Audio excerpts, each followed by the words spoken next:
అయితే మధ్యలో ఏం జరిగిందంటే 2018 డిసెంబర్ 31న ఉమ్మడి హైకోర్టు జడ్జి జె రజని, ఆమె జస్టిస్ రజని దాని ఏం చేశారంటే కొటేషన్ కేసు.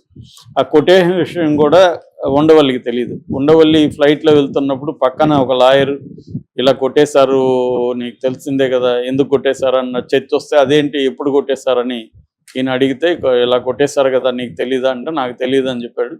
దాని తర్వాత ఈయన పట్టు వదలకుండా సుప్రీంకోర్టుకి వెళ్ళాడు. అది ఉమ్మడి హైకోర్టు లాస్ట్ డే కొట్టించుకోగలిగారు అనమాట. దాని తర్వాత 2018 అంటే తెలుగుదేశం ప్రభుత్వం ఉన్నప్పుడు.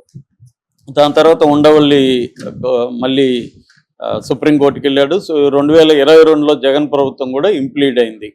సో అప్పటి నుంచి కూడా సుప్రీంకోర్టులో జరుగుతున్నాయి వాదోపవాదాలు. దాని తర్వాత ఏమైంది, 2024 ఏప్రిల్లో సుప్రీంకోర్టు దీన్ని హైకోర్టుకి, తెలంగాణ హైకోర్టుకి అప్పగించింది. మీరు దీన్ని త్వరగా దీన్ని తీర్చండి. 6 నెలల్లో 6 నెలలు డెడ్ లైన్ పెట్టింది. ఎప్పుడు లాస్ట్ ఏప్రిల్లో. ఇంకా ఏప్రిల్ వస్తే 1 year అయిపోతుంది. మామూలుగా సుప్రీంకోర్టు అనేక డెడ్ లైన్లు పెడుతుంటుంది కానీ అది ఎక్కడ జరగవు. మన వివేకానంద రెడ్డి కేసులో కూడా 2 ఏళ్లకు ముందే డెడ్ లైన్లు 2 సార్లు పెట్టింది. 2 ఏళ్ళు కూడా దాటిపోయింది, ఇప్పటివరకు ఆ కేసు ఏం లేదు. సో ఇది కూడా అంతే, 19 ఏళ్ళుగా జరుగుతుంది. ఇప్పుడు 6 నెలలు తేల్చమంటే తేల్చలేదు. తేల్చకపోవడానికి ప్రధాన కారణం ఏమంటే ఈ 2 గవర్నమెంట్లు ఇప్పుడు ప్రో రామోజీరావు గవర్నమెంట్లు వచ్చాయి. ఇక్కడ రేవంత్ రెడ్డి రామోజీరావుకు అనుకూలమైన వ్యక్తి, అక్కడ చంద్రబాబు చెప్పాల్సిన అవసరం లేదు. సో అందువల్ల వీళ్ళు ఏం చేశారంటే డ్రాగ్ ఆన్ చేస్తూ వచ్చారు. కౌంటర్లు వేయలేదు వీళ్ళు. కౌంటర్లు వేయినప్పుడు గట్టిగా మొన్న హైకోర్టు సీరియస్గా ఎన్ని రోజులు వేయకుండా మీరు ఏం చేస్తుంటారు, డ్రాగ్ ఆన్ చేయకండి, సుప్రీంకోర్టు ఆదేశాలు ఉన్నాయి అని గట్టిగా చెప్తే నిన్న కౌంటర్ వేశారు. దాంతోపాటు కిరణ్ అంటే రామోజీరావు కొడుకు, ఆయన కూడా ఒక అడిషనల్ అఫిడవిట్ అనుబంధ ఇది వేశారనమాట. అఫిడవిట్ వేశారు, పిటిషన్. సో ఈ అనుబంధ పిటిషన్లో ఆయన చెప్పింది ఇప్పుడు షాకింగ్గా ఉంది. అదేంటంటే రామోజీరావు నేరం చేస్తే మాకేం సంబంధం అని. ఇప్పుడు ఉండవల్లి ఏమంటున్నా అంటే ఇప్పటివరకు అసలు మేము నేరం చేయలేదు, మేము ఏ రకమైన తప్పు చేయలేదు అంటున్నారు. కానీ ఇప్పుడేమో రామోజీరావు చేస్తే మాకేం సంబంధం, ఆయన చచ్చిపోయాడు కదా మాకు సంబంధం లేదని ఇప్పుడు అంటున్నారు. అంటే నేరాన్ని ఇప్పుడు వీళ్ళు అంగీకరిస్తున్నారు చేసినట్టుగా, కానీ అది మాకు సంబంధం లేదు రామోజీకి అంటున్నారు. అంటే రామోజీరావు నేరం చేసినట్టు ఇప్పుడు వీళ్ళు ఒప్పుకున్నట్టే కోర్టులో అనేది ఉండవల్లి చెప్తున్నాడు. అసలు ఈ కేసు ఏంటి అనేది మనం కొద్దిగా చూస్తే అర్థం కావడానికి, ఇది 1972లో రామోజీరావు ఒక సంస్థ పెట్టాడు. దాని పేరు హెచ్యుఎఫ్ అంటే హిందూ అన్డివైడెడ్ ఫ్యామిలీ ఇదన్నమాట కంపెనీ. సో మామూలుగా మనకి రకరకాల కంపెనీలు ఉంటాయి, లిమిటెడ్, ప్రైవేట్ లిమిటెడ్, ఇట్లా దాన్ని ఏమంటారు ప్రొపరైటర్షిప్, రకరకాలుగా ఉంటాయి కదా. అందులో హెచ్యుఎఫ్ అనేది ఒకటి. హెచ్యుఎఫ్ అంటే అవిభాజ్య హిందూ కుటుంబం, వాళ్ళ కోసం ఒక ట్రస్ట్ లాంటిది పెట్టుకుంటారు అనేది. రెండవది ఆర్బీఐని కౌంటర్ ఏమంటే ఆర్బీఐ కూడా చట్ట ఉల్లంఘన జరిగింది అనేది ఆర్బీఐ కూడా హైకోర్టుకి చెప్పింది.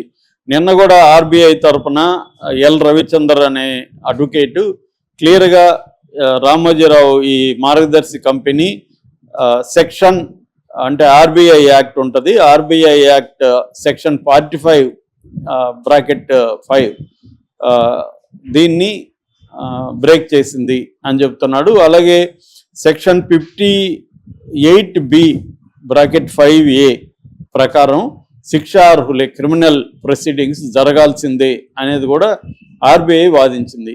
అయితే ఇంకొక విచిత్రం చోటు చేసుకుంది. అదేంటంటే 2 ప్రభుత్వాలు, ఆంధ్రప్రదేశ్ తెలంగాణ ప్రభుత్వాలు, అసలు ఆయన రామోజీరావే చనిపోయినాక ఈ కేసు అనవసరం కాబట్టి దీంట్లో మీరు కోర్టు సమయం వృధా అని మేము భావిస్తున్నామని కోర్టుకి కౌంటర్ ఇచ్చారు.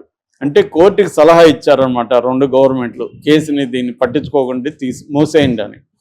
సో ఇప్పుడు దీని మీద వాదనలు జరపడానికి ఉండవల్లి టైం అడిగితే అది మార్చి 2వ తేదీకి దీన్ని పోస్ట్పోన్ చేసింది. ఇప్పుడు మార్చిలో ఉండవల్లి మార్చి 7వ తేదీకి పోస్ట్పోన్ చేసింది. మార్చి 7వ తేదీన ఉండవల్లి వాదనలను కోర్టు వింటుంది. ఇటుపక్కేమో టాప్ 10లో ఉండే మన ముకుల్ రోహిత్గి, సిద్ధార్థ లోత్రా మార్గదర్శి తరపున వాదిస్తున్నారు.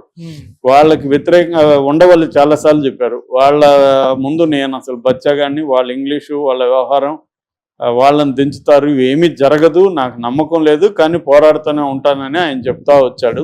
ఇప్పుడు అట్లీస్ట్ ఆయనకు సగం విజయం సాధించినట్టుగా ఆయన చెప్తున్నాడు. ఎందుకంటే వాళ్ళ సొంత కొడుకే మా నాన్న తప్పు చేశాడని ఆయన ఒప్పుకున్నట్టే అయింది కోర్టులో అనుబంధ పిటిషన్లో.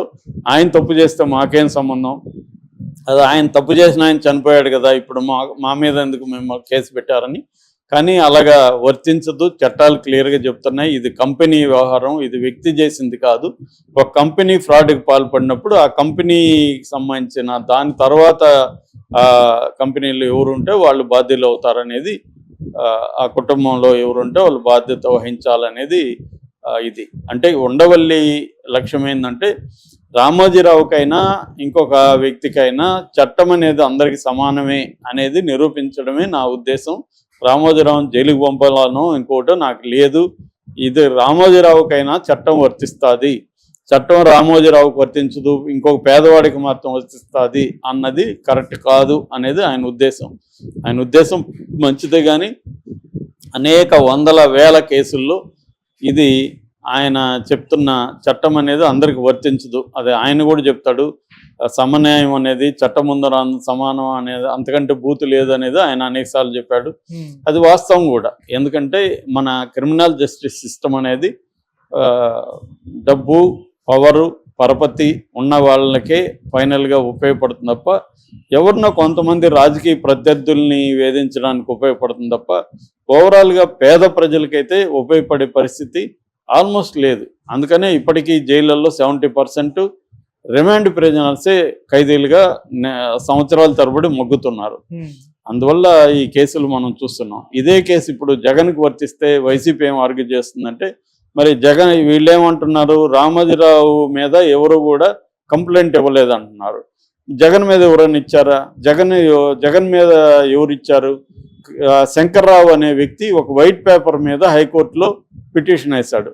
ఆ శంకర్రావుకి ఏం సంబంధం జగన్ ఆస్తులకి? ఎవరైనా జగన్ పెట్టుబడులు పెట్టిన వాళ్ళు కానీ ఎవరైనా ఇచ్చారా? లేదు. పైన దాంతో అతని సిబిఐకి అప్పట్లో నిస్సార్ అహ్మద్ కుక్రీ ఆయన వచ్చి హైకోర్టు చీఫ్ జస్టిస్, ఆయన సిబిఐకి ఇచ్చేశాడు. దాని తర్వాత ఆయనకి ఇమీడియట్గా ఆయన రిటైర్డ్ అవగానే హ్యూమన్ రైట్స్ కమిషనర్గా ఆయన పోస్టు అప్పట్లో సోనియా గాంధీ ప్రభుత్వం ఆయనకి ఇచ్చేసింది. సో దాని తర్వాత ఎర్రంనాయుడు చంద్రబాబు ఆదేశాల మీదకి ఆయన కింజారపు ఎర్రంనాయుడు దాంట్లో ఇంప్లీడ్ అయ్యాడు. ఇప్పుడు ఎర్రంనాయుడు చనిపోయాడు, రాజశేఖర రెడ్డి చనిపోయాడు, శంకర్రావు లేడు. మరి ఇప్పుడు ఆ కేసులు కొట్టేయాలి కదా అట్ట అనుకుంటే ఈ గవర్నమెంట్స్, మరి స్టేట్ గవర్నమెంట్ వాళ్ళే లేరు, ఇప్పుడు జగన్ మీద ఎందుకు అనాలి కదా ఇదే ఆర్గ్యుమెంట్ అయితే. సో అనేది వాళ్ళు మాట్లాడుతున్నారు.